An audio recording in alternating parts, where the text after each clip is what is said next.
What we're going to do in this video is solve equations using factoring and substitution. Some books will call it solving equations using quadratic methods. Now, basically, your problems will look something like this, where you'll have three terms and x to the 4, or three terms where the middle is square root of x. Now, before we tackle this problem, we're going to do some background topics to make understanding this easier.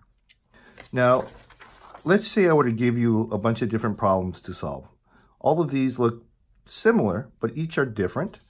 Now, if I get a square, the opposite of a square is a square root. So in order for me to solve this problem, I would square root both sides.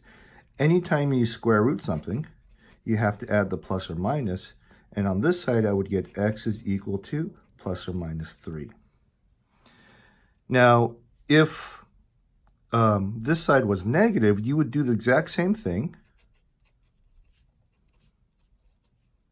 You would square root both sides. One side gets a plus or minus. And then in these problems, you're usually allowed a complex answer.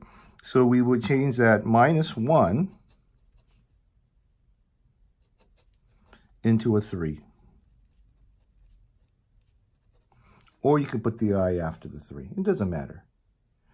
Now, if I was to give you something like this, where I have a fractional exponent, what I want to do is turn this into x is equal to something, right? Basically, I want this to be x to the 1, which then would turn into x. So the easiest way to do this problem would be to cube both sides.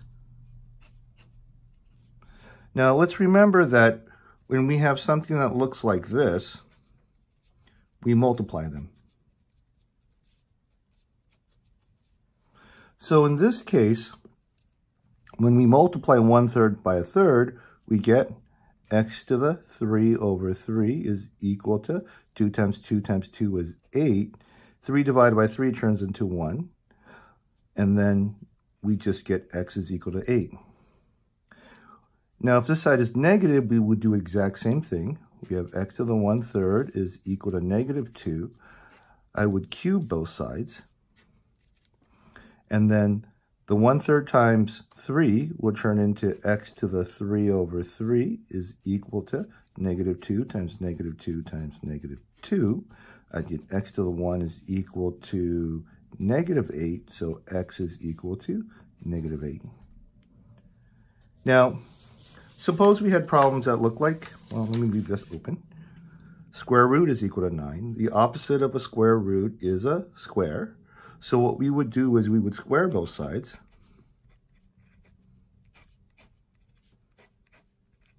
And then this x is equal to 81. Now, in this case over here, we have to remember that square roots cannot ever equal to a negative number. So for example, if I put negative 81, this is not equal to negative 9.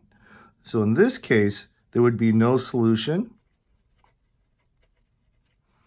for this problem. Now, let's say that we have an exponent of the negative 1. This would work in the same way that we would work it up here. We want this eventually to turn into x to the 1 is equal to something, because that means x is equal to something. Now, the way we get to here is that we would multiply both sides by, not multiply, but we take both sides to the power of negative 1. So negative 1 times negative 1 is equal to x to the 1. And then this would turn into 2 to the negative 1, 3 to the negative 1. And then when we have a negative exponent, this would then cause us to take the reciprocal. The 2 goes to the bottom, the 3 goes to the top. And the exponents would then change sign. And this turns into x equal 3 over 2. Now, another way of looking at this problem is to say x to the negative 1 equal 2/3 is the same as 1 over x is equal to 2/3. What you could do is just say, as long as I do the same thing to both sides, If I take the reciprocal on this side, I can take the reciprocal on this side, and then I would get x over 1 is equal to 3 over 2, x is equal to 3 over 2, and most students I have like this technique better. Now, this also works with negative numbers. If I have 1 over x is equal to negative 4 over 1, I can take the reciprocal of both sides, and I would get x is equal to 1 over negative 4, which is the same thing as negative 1/4. Okay. Now, let's suppose we have a problem like this where we're trying to solve a trinomial. Now, the way we would solve this is we would factor this.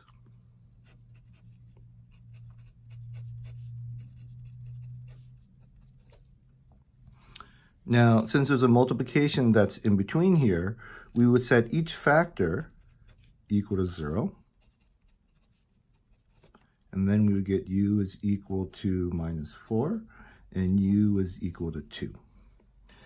Now, we can see that this problem looks very much like that problem, almost, except without this ugliness.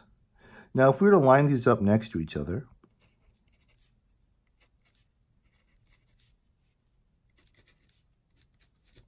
we could see that these look exactly the same, except this is different and that is different.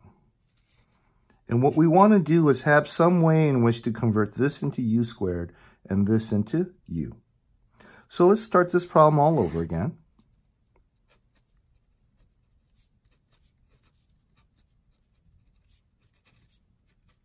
Okay. Now, sort of the trick is when you're starting this out is let u equal to the thing in the middle. The thing in the middle meaning this right here. Let u equal to x to the 1/3. Now, the nice thing about that is that if we now look at this, we said u is equal to x to the 1/3. If we square both sides, we'll end up with u squared is equal to x to the 2/3. So do you see now how this can get replaced by u squared, and this right here can get replaced by x to the 1/3. Okay, so let's look at this. So we're going to rewrite this problem. So we're going to replace x to the 2/3 with u squared. And we're going to replace x to the 1/3 with u. And we can now see that this is the same problem as that. So we'll solve it the same way. We'll factor it.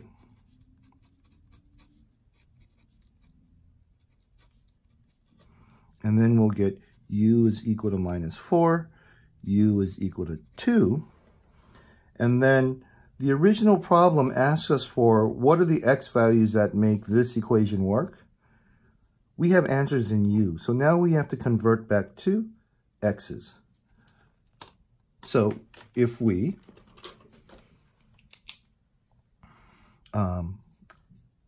then can look at this right here, and what we'll do is we'll replace this u back with x to the 1/3.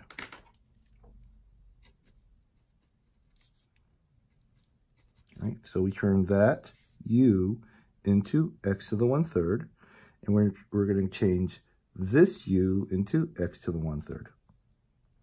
So that's -4 here, equal to 2. Now, the way that we will solve this problem is the way to get rid of the 1/3 is to cube both sides. So now I get x to the 1 is equal to -4 times -4 times -4. 16 times -4 turns into -64. Now over here, let me move it to the side. We'll do the same thing. We'll cube both sides. 1/3 times 3 turns into x to the 1 is equal to 2 times 2 times 2. So then x will be equal to 8, and these will be your 2 answers. So let's take a look at these two problems. We're going to let u equal to what's in the middle, right? We're going to ignore the coefficient. Now, if we let u equal to x squared, if we square both sides,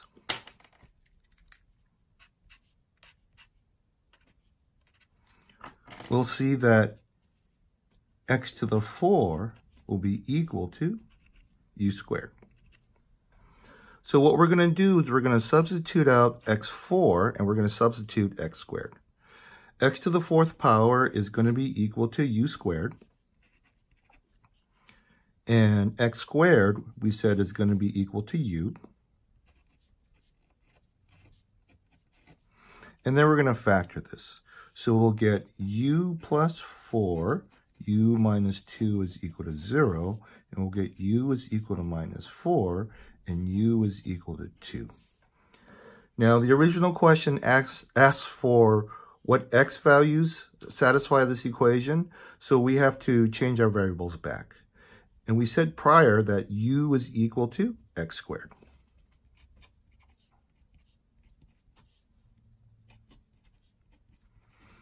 Now, generally in these problems, you're allowed to have complex answers. So what we'll do on this side is we will square root both sides. Anytime you square root both sides, you have to add a plus or minus. So now we'll get x is equal to plus or minus -1 and square root of 4. So x is equal to plus or minus I times 2. And depending on the desires of your teachers, some teachers may want you to have the I come afterwards. Either is fine for me. Now over here, let's do the same thing. In order to get rid of the square root, you square root both sides. So now we have x is equal to plus or minus square root of 2. And we end up having 4 answers. Plus or minus 2i, plus or minus square root of 2. Now let's do the same with this problem. This has a square root in the middle. So we're going to let u equal to square root of x. So we're going to place this right here. And since u is equal to square root of x, we can find out what u squared is by squaring both sides. And now we get u squared is equal to x, because that square and that square root, they cancel each other out. So we can now see that x is equal to u squared and square root of x is equal to u. So when we rewrite this, we'll get u squared plus 2u minus 8 equal to 0. We'll factor this again.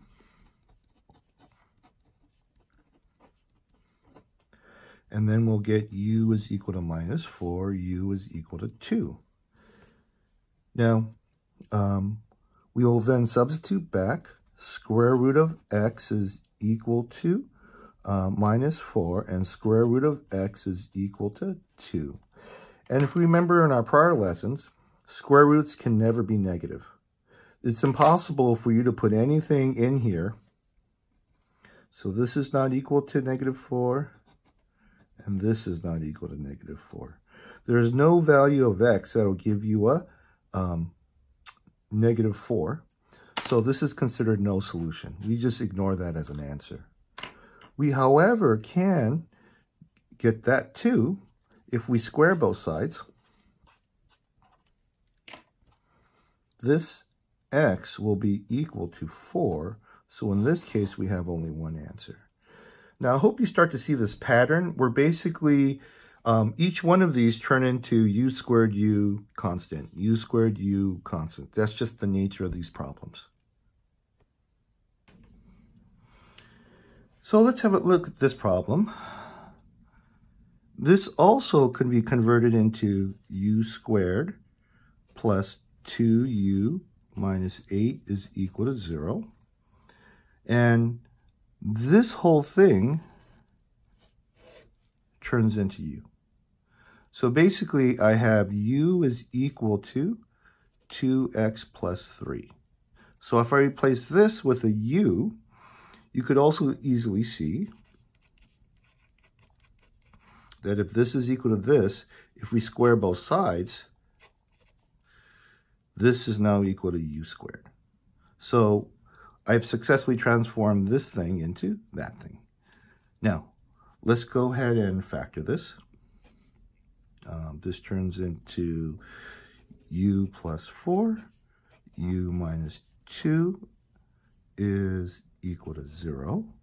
So u is equal to minus 4, u is equal to 2. And now we're going to substitute u back to this 2x plus 3. So this u is now equal to 2x plus 3 is equal to negative 4. And that u is equal to 2x plus 3 is equal to 2. And now we just solve these linear equations. So I'll subtract 3 from both sides. And then we're going to divide both sides by 2. Okay. Same thing over here. We'll subtract 3 from both sides.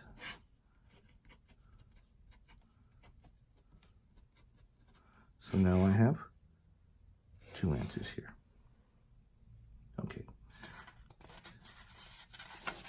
Now we have this one. It's a little nastier. So we're going to do the same thing.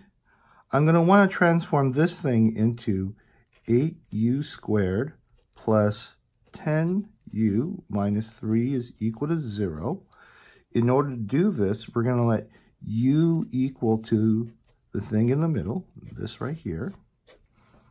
And we can see that if u is equal to x to the minus 1, if I square both sides, I'll get u squared is equal to x to the minus 2.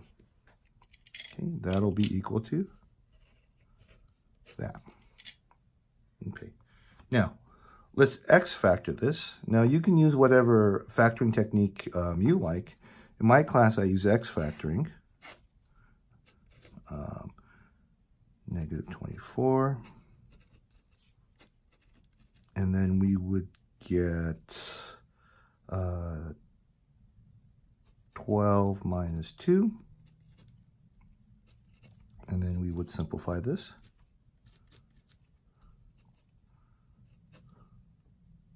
Oops, let's make that 3 over 2u.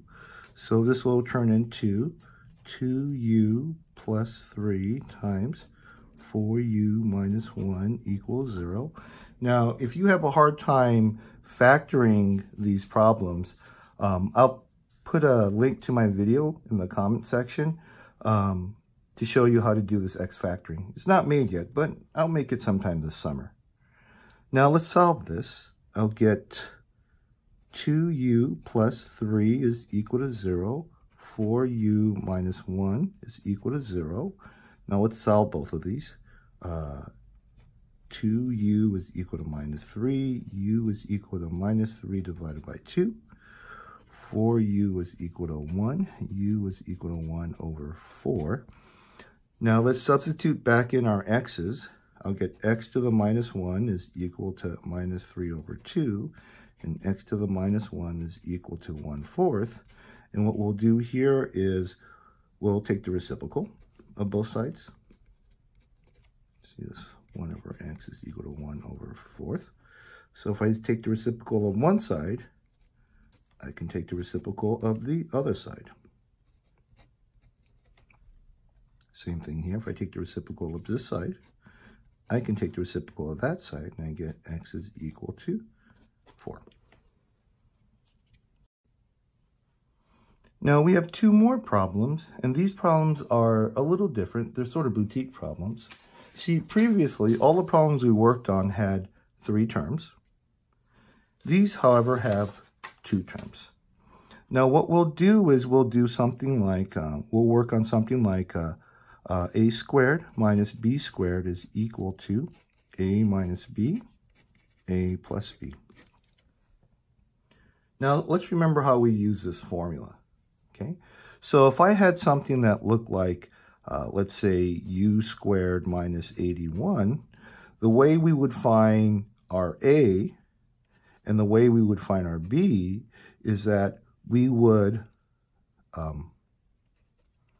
divide our exponent by 2, or if it was a number, we would take the square root. So we get a is equal to u, b is equal to 9, and if we were to factor this, we would get u minus 9, u plus 9. Okay, now let's sort of use this formula, except we're going to now use it with something that has an exponent of 4. So in order for us to use this formula, we want to find out what our a and b is. So our a, if we have a variable, we divide the exponent by 2. And our b, if we have a coefficient, what we do is we take the square root of that number. So the square root of this. So now this will end up being a x is equal to x squared, and b is equal to 9. So what I'll have is x to the 4 minus 81 is equal to 0. When I factor it, will turn into x squared minus 9. X squared plus 9 is equal to 0. Now this is still factorable, so this right here will turn into x minus 3 times x plus 3. This is prime, so we'll just bring it down. Now in the past, when I asked you to factor, we would stop here, but this is a solved problem. So we can still solve this. From this, we'll get x minus 3 is equal to 0, so x is equal to 3. That's one answer. You get x plus 3 is equal to 0, so x is equal to minus 3. That's our second answer. And over here, we'll get x squared plus 9 is equal to 0. And then when we try to solve this, x squared is equal to minus 9. We can undo the square by doing the opposite thing to both sides. So I'm going to square root, and I should get a plus or minus. And then I get x is equal to plus or minus, right? And usually for these problems, they allow complex answers. So I'll get x is equal to plus or minus 3i. And then I'll have 4 answers, 1, 2, 3, 4. Okay. Now, the last kind of question is something like this. Now, in the past, I'd ask you to factor that, and we'd use one of these two formulas. In this case, since the middle is a minus, we'll use this formula. So the first thing we'll do is we'll factor, okay? In this case, our a will be equal to bx, and our b will be equal to the cube root of 8, which will be equal to 2. So if we now use this formula, we'll get x minus 2, x squared plus 2x plus 2 squared, which will be x minus 2, x squared plus 2x plus 4. Okay. Now, from just this part, we'll get x minus 2 is equal to 0, x is equal to 2. Now, this right here, because we use this formula, I know already that it is unfactorable. So the only way to get solutions for this is to use the quadratic formula. So let's plug this into the quadratic formula. I'll get minus 2 plus or minus 2 squared minus 4 times 1 times 4 all over times 1. I'll get minus 2 plus or minus 4 minus 16. Then we'll get 2 plus or minus square root of minus 12 divided by 2. And then this will turn into 2 plus or minus square root of -1, square root of 4, square root of 3. Now if I do multiply all three of these together, I'll get that minus 12. And then we'll get 2 plus or minus I times 2 square root of 3, all divided by 2. Now if we look at the coefficients of 2, 2, 2, we can see that each one of these can be divided by the same number, which is 2. And we'll end up with 1 plus or minus I. 2 divided by 2 is 1. Times square root of 3 divided by 1 is equal to 1 plus or minus I square root of 3. So this will have, oh, I'm sorry, this should probably be x equal, x equal, x equal, all the way down to x equal. Okay, so we actually have 3 answers. Don't forget that answer right there. Just because it was easy to get, it's still an answer. And then we have 2 over here.